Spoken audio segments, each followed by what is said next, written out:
AI created sketches of avatars, you little ripper. So this is an AI tool where we can type in something random, something that describes our character, let's say Sarah the Monster. And like that, we have a character created. Now, for those of you who play D&D, especially on like Roll20 or D&D Beyond, and you need an avatar, this is perfect. Let's go Sarah the Princess. Is that how you spell princess? That's pretty cool. So with this, you can kind of go to town. I'm just going to do one more. Let's go Markham 3D.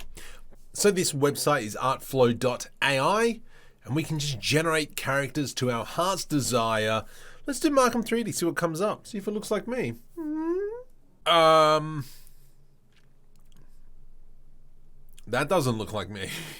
If you want me to keep finding these kind of like cool tips and sharing it with you guys, please make sure you like and subscribe. Leave a comment below telling me, what do you think of this tool? What the heck is that?